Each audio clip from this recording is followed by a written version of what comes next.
Throughout the month of August, Southampton Tourist Guides Association are running a series of walks highlighting the city's rich history. I went down to the Bargate to meet tour guide Don. Throughout August we run different walks every day of the week throughout the whole month. You know, Monday is this walk, Tuesday is this walk, that walk, and so on and so forth. Today's walk is Southampton during the Second World War, because Southampton was very heavily bombed during the Second World War. An awful lot of tales to tell and a lot of places to see.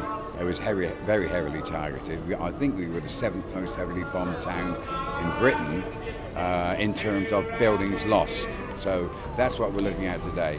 Although Don fell into this role, he lived just down the road during the Second World War. I was working at City College, well, there's now City College, as a lecturer there, and a chap I made friends with who'd been in Southampton for just 7 years wrote a book on Southampton. I lived here for 47 years at that time, and I didn't know anything about Southampton, so I felt deeply ashamed of myself. I thought I'd better learn some history here, and the history led on to becoming a town guide. I don't quite know how that happened, but here I am, for good or ill, for the public's good or ill, that is, I'm a town guide. It was utilised as an air raid shelter during the war. My air raid shelter, as it happens. We lived at the back there, and families were designated shelters. That didn't mean to say that you couldn't go into an air raid shelter. You may have been visiting friends or family somewhere else. They weren't going to say, hang on, your name's not on our list. What they would do is limit you. You can cope with 200 people. It's amazing, isn't it? I mean, you can't imagine 200 people. And on top of that, we have blast walls in here because you might well know that it's the first thing that will kill you in a bomb blast is the blast, the pressure.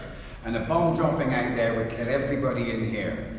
But it wouldn't go round corners. It wouldn't go over walls. So they built blast walls here. You see that? Many of the tours are run for locals, by locals, so they can share their knowledge of the city. It's a tradition that's built up with the association, which has been going for almost 40 years. And people do tend to enjoy these sort of alternating things. And it means we get to people that are specialists. So we've got people that really enjoy the Jane Austen story. They go to all sorts of other places up and down the country.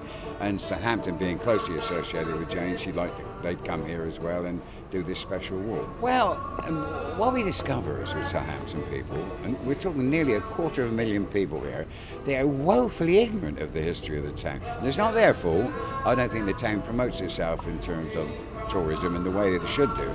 Our history does go back pretty well, 2,000 years with the Romans, and that takes most people by surprise.